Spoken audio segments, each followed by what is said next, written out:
Eccoci qui, l'appuntamento anche seppur con qualche minuto di ritardo, ma sapete che l'appuntamento con il governatore Zaia è in diretta, quindi lo prendiamo al volo. Buongiorno. Buongiorno a tutti. Buongiorno Presidente della Regione Veneto. Allora, la sua posizione sulla caserma Ederle, i militari americani che sono in quarantena qui da noi, è ben nota come posizione, ma i veri motivi sono perché lei ha realmente paura di un contagio che potrebbe propagarsi partendo da lì? Guardi, io sono stato scelto dai veneti per difendere l'integrità della comunità veneta, e integrità è anche integrità sanitaria. Voglio ricordare che Ebola può incubare il virus dai 2 ai 21 giorni e dopo, se si guarisce, e si può anche guarire da Ebola, per altri 28 giorni il virus resta nei liquidi organici. Allora, io non ho nulla contro gli americani, sono amico degli Stati Uniti, sono fra l'altro l'unica istituzione che è andata anche all'inaugurazione della base dal Molin.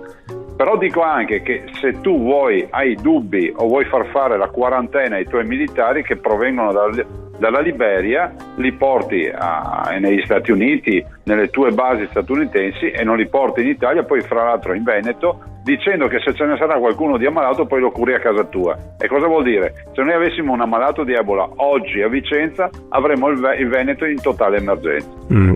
Sì, perché basta uno per essere in totale emergenza. Quindi la sua posizione rimane quella, e i militari americani comunque, da quello che ho capito, se ne torneranno negli Stati Uniti, perché non vogliono avere questo tipo di discussione gli americani, tantomeno con lei che è molto così battagliero. Invece, a proposito No, guarda, però mi lasci dire, io resto allibito, non per il comportamento degli americani che giustamente utilizzano le loro basi come vogliono, però resto allibito che a livello nazionale, regionale, a tutti i livelli, nessuno ha nulla da dire. Stiamo gestendo una quarantena che ci espone a rischi, speriamo di no, ma ci espone a rischi, nessuno ha niente da dire. Siamo diventati la Repubblica delle banane. Si fidano tutti degli americani probabilmente, Presidente, sarà quello il motivo? Secondo me ormai il gioco più gradito è la roulette russa, cioè rischiare in continuazione. Noi non ci possiamo permettere di avere un'epidemia di Ebola. Se anche il rischio è remoto, è quasi impossibile, comunque noi non lo dobbiamo fare. Allora, lei non vuole nemmeno quella minima probabilità, ho capito. Assolutamente no. Ecco, ma parlando di caserme, è una cosa un po' più probabilmente, non so, facile da gestire, ma sicuramente è un argomento importante. Queste centinaia di immigrati che sono passati sul territorio della provincia di Treviso all'inizio dell'emergenza profughi adesso si sono trovati a bivaccare nei corridoi degli uffici in attesa del fotosegnalamento, e insomma queste cose che si sono già dette. Ora invece pare che sia stato deciso, o quasi, che la caserma Gotti di Vittorio Veneto potrebbe diventare un vero e proprio punto di accoglienza per i profughi. Lei ha puntato i piedi. Guardi, questa è un'autentica vergogna. In Veneto abbiamo 514.000 immigrati. Siamo la quarta regione d'Italia come numero di immigrati, abbiamo circa l'11% della popolazione veneta immigrata.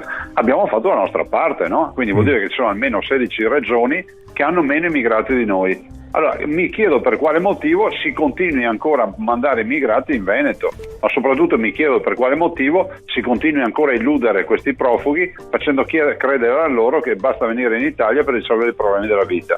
Dei 514.000 immigrati, se noi prendiamo la parte che lavora di questi immigrati, cioè in età lavorativa, noi ne abbiamo 42.000 che sono disoccupati. Ce ne portiamo a casa ancora che non sapranno di che vivere, come mangiare e quant'altro. E questo perché quando si parla di Germania, per esempio, si dice la Germania ne ha il doppio dell'Italia, ma probabilmente è tutta gente che lavora?